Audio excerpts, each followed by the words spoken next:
The disassembly of the wrecked 95 Crown Victoria continues, and I think instead of pulling the engine and transmission as a unit, which ended up working pretty well from the white car there, I'm going to go ahead and try do something different and try to separate the engine and transmission. And I've got a complete drivetrain here from the white car. And one of the main reasons why I took it out like this as one piece is because I thought it would be easier. In a lot of cases it was easier. And also the engine is locked because it has pistons are colliding with the valve, so there's no way to rotate the engine to get the torque converter flywheel bolts loose. So this had to come out as a complete unit, unless I wanted to pull the right cylinder head where the problem is and try to spin the engine over, go through all that work, and then in addition to the work to get the transmission out of here separately. So on the wrecked car, I went ahead and removed the transmission oil cooler lines.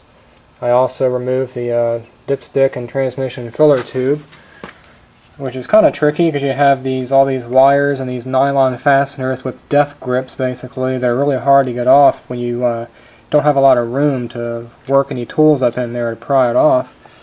And then it's held on here with this one of the transmission to engine mounting bolts. So that came off fairly easily. I went ahead and chose to leave the wiring harness and oxygen sensor connectors all intact on the transmission, and I basically just unplugged everything. So you have this main harness here, this harness, and then the starter solenoid wire. And once you remove all of those, I went ahead and dropped this harness back on down toward the bottom to get it out of the way. And that way I don't have to worry about reaching my hands all up on top here to try to force all these wires out and possibly do some damage. So that was the first thing I did. The second thing I did was I was thinking I could pull this thing out of here without removing the starter, because the starter is just attached to the bell housing and not the block. But because of this metal gasket right here, that's not possible. So I went ahead and had to remove that starter, which was a lot more trouble than I thought. You have 3 bolts. You have a bolt down there, one up here, and one up here. And these 2 bolts were the hardest because you've got the frame in the way, the exhaust manifold in the way, and the engine mount in the way. So what I ended up having to do was use very, very long extensions and 2 U-joints, kind of come out in this direction toward the engine mount, and break those things loose. So that was actually, get that starter out of there was actually a lot more difficult than I anticipated, but it came out. And then I went ahead and removed the bell housing to engine block mounting bolts. So there's 2 on that side. There's 2 on the top of the transmission. And then 3 down there. And then a trick I learned to do that on these Crown Vics, there's not a whole lot of room between the engine and the firewall. This drip tray, this plastic drip tray you see here, once you get the windshield wiper mechanism removed, you can grab hold of this drip tray, move that out of the way, and once you do that, you've got a lot of room in here to work to get those 2 upper bolts out of there. So once that was done, the next thing I did, let me get under the car here,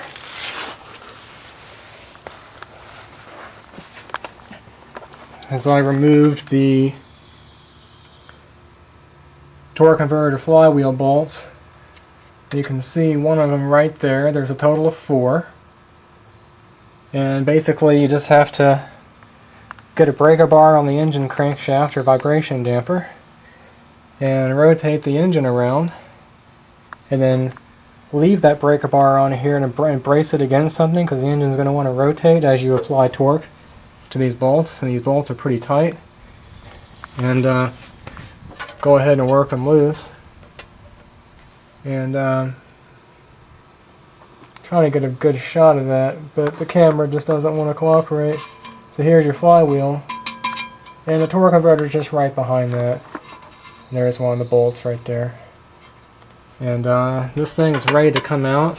It's very loose. The only thing holding the transmission in right now is the rear transmission mount sitting on the cross member. So what has to happen now, that the transmission is totally free, is I'm going to use my transmission jack that I purchased last year at an estate sale. Should be pretty good. I went ahead and topped it off with jack oil. That's one of the main problems it had. It's a nice Blackhawk T12, 750 pounds, which is more than adequate. That's heavier than the engine and transmission on this car combined. And the important thing about these particular tools, or these jacks, is flexibility. So these guys here are made to fit around the transmission oil pan. You can slide these back and forth. And this platform here can move back and forth to various degrees. If you see these bolts under here, you can adjust these bolts to get even more degrees of freedom with this. But it's nice to be able to move this back and forth, because you'll be able to, you got to get the torque converter studs to line up against the flywheel, which is going to be really tricky. Then you've got this main bolt down there that's going to tilt the platform back and forth like this. So you've got lots of adjustability here. And it's also quite low to the ground, which is what you need. And then of course we've got this safety chain that's, I'm going to hopefully be able to wrap this around the entire transmission and hook it onto this hook right here. And that'll keep the transmission from falling off once I start to lower the jack. I've got the car jacked up as high as I can off the ground. That's one of the things you have to consider when you drop a transmission, especially on a car versus a truck, because the cars are lower to the ground, is how much clearance you're going to need. And basically, since I have this engine sitting out here, from the ground to the very top of the bell housing is 18 inches. So this car is actually, at this point, exactly 18 inches off the ground, so I'm not going to be able to really slide the transmission out to the side, but I hope to be able to drop it out from the front. And you can see the wiring harness sitting down there dangling on the ground. And also I removed the exhaust system from the catalytic converters forward to both prepare to remove the engine and also make it easier to get the starter motor out, and of course the transmission. And that was hard to do because every one of those bolts from the catalytic converter back was extremely tight. It took a breaker bar plus a pipe to get those loose, and lots of penetrating oil. So now I'm going to go ahead and work this jack under here, try to fit everything together, and ultimately see what I come up with. Okay, here's how this jack works. The jack is working very good so far. These little cups just slide and adjust and fit around the transmission oil pan almost precisely. I've got the rear cross member partially removed as much as I possibly can, as well as the rear transmission mount. And the reason I can't go ahead and completely remove the cross member like I did on the white car there's the other cross member, is because it so turns out, unfortunately, that the frame is bent in slightly on that side. And you can tell that just by virtue of the fact that this thing is under compression now. There's no way to get that thing out of there and work that last bolt out. No big deal. I don't really need this particular cross member. I've got the transmission disengaged from the flywheel So we got some room there. And this thing is ready to come out. As you can see, it's moving pretty good. All that remains now is to make sure this thing doesn't come falling off the platform here. I went ahead and ran these two bolts up to the platform so it wouldn't tilt back and forth, because I was not able to run the safety chain all the way around the transmission with all these sensors and wiring and everything else. The chain just wasn't long enough. So I'm going to go ahead and lower this thing on down as much as I can, get the floor jack out of the way, and try to go toward the front of the vehicle and see if I can work this thing out of here. Unfortunately, it's going to take two hands, but I think you guys get the general idea of how this works. It's basically just unbolt everything and get a transmission jack and just give her hell. Well, after about 15 minutes, the transmission is finally out of here. And this, for those of you that haven't been keeping up, this transmission's got a little over 13,000 miles on it, 1995, and this just looks beautiful. No leaks, front seal's in really good shape. These two concentric shafts, I forget which, but one drives the oil pump and one drives the actual transmission itself from the torque converter. And I've got the wiring harness intact with it. That worked out very well. Didn't have to remove any of these things from the transmission, which are very hard to get to. I just basically wrapped the engine part of it around, out of the way. And the jack ended up working out very well. It's very stable. Even without the chain, that transmission's not going to go anywhere. Part of the reason is because I lightened the transmission as much as I can by draining all the fluid, and I pulled out the torque converter. So the trick to get it out from under the car was to actually tilt it down like this,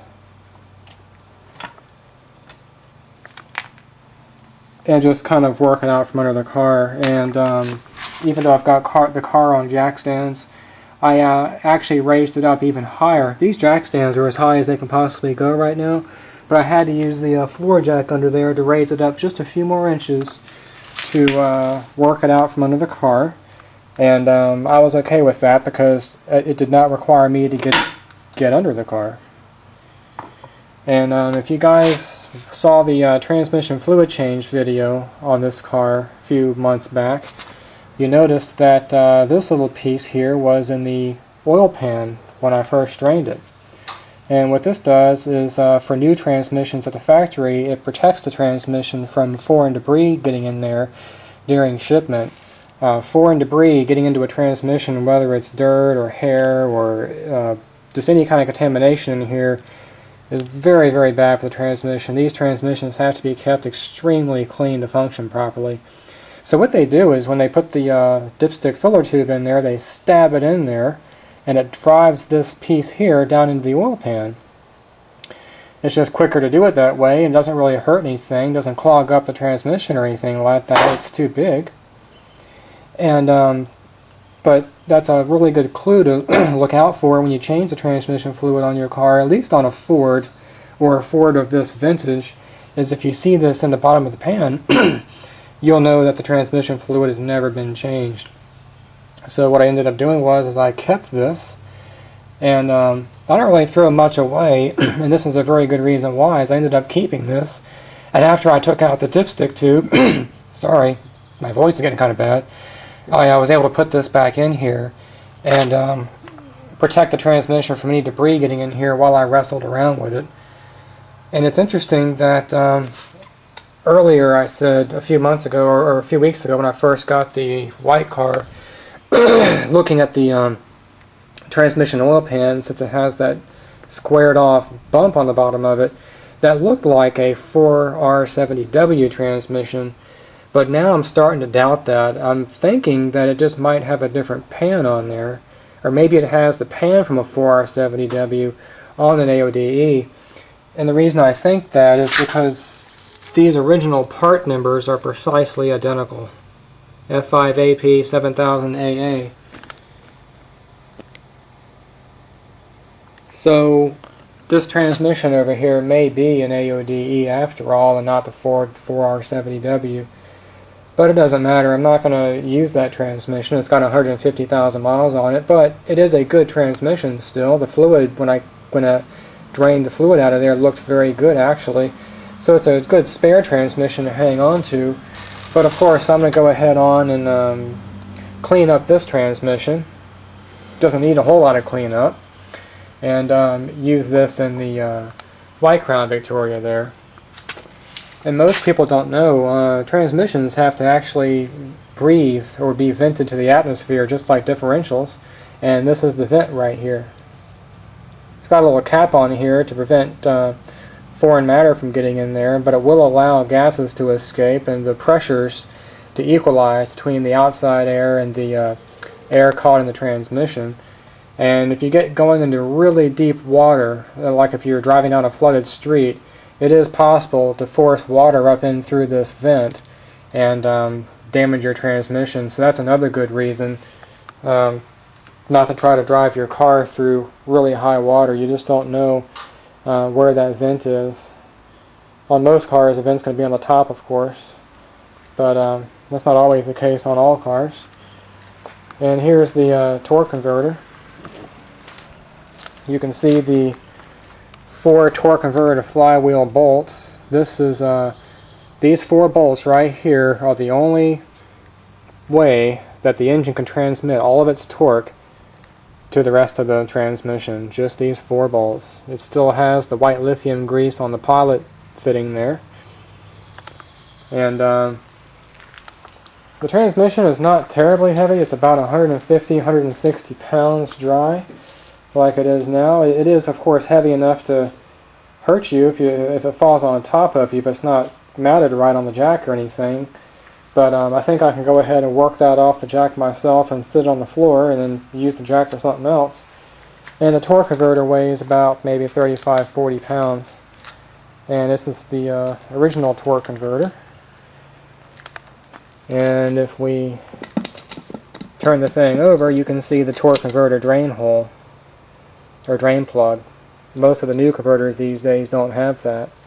And the reason is it's just an added expense to fit this plug in here, and when you put the plug in here, you've actually got a balance that throws the thing out of balance just like a car tire would be out of balance. And that's what these weights are for.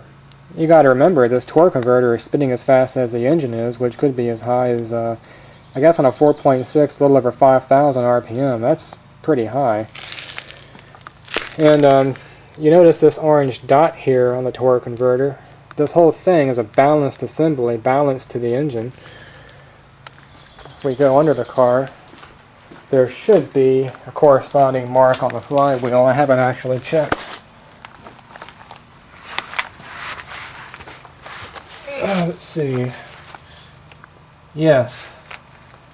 Corresponding mark on the flywheel. So I know that that torque converter, engine to torque converter stud goes right there where the orange dot is on the converter. Not exactly sure where the green dot is, but it's definitely going to be related to balancing. And this is a flywheel. It's basically stamped steel with a hardened ring on the outside for engaging the starter motor. And there's no broken teeth or anything like that. This is in very good condition.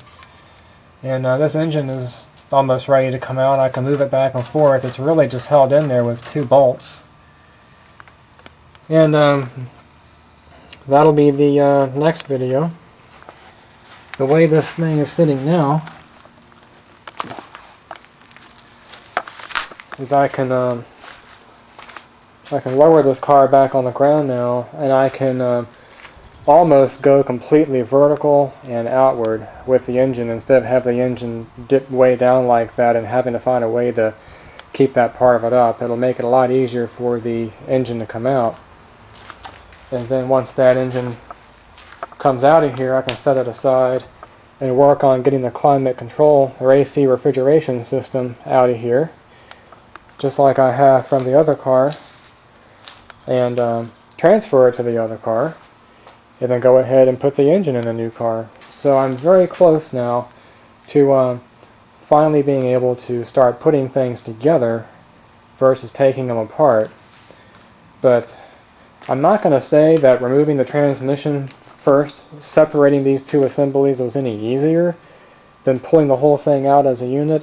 I'm not really sure. It was pretty time consuming to get that out. It took about 4 hours, and that's after I already had the exhaust system removed. And just removing the exhaust system took about 2 or 3 hours because of all those stubborn bolts. I guess in reality I could have just cut them off or used a torch and cut them off, but I just used regular wrenches. But it remains to be seen how much easier or more difficult that's going to be, because the problem is going to be now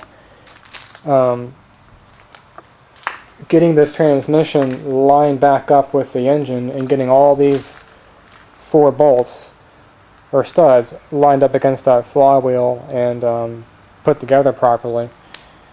A lot of times that's very, very tricky. Sometimes it takes even 2 people to work that transmission back and forth and put it in there, but it remains to be seen how hard that is. But anyway, I just wanted to give you guys kind of a quick overview of how to remove a transmission from a Crown Vic or Marquis or Lincoln Town Car, or basically any rear-wheel drive car. It's a pretty major job to do, no doubt about that, but if you just keep your wits about you and keep track of all the parts and be very methodical and think ahead of things that could go wrong, like not forgetting to take out this wiring harness so you don't pull the wires and do any damage, as well as the dipstick filler tube, you'll be okay. You can go ahead and take care of it. Shops get big money for taking transmissions out, let alone actually rebuilding transmissions. So next, the thing is going to be to go ahead and pull this engine out of here.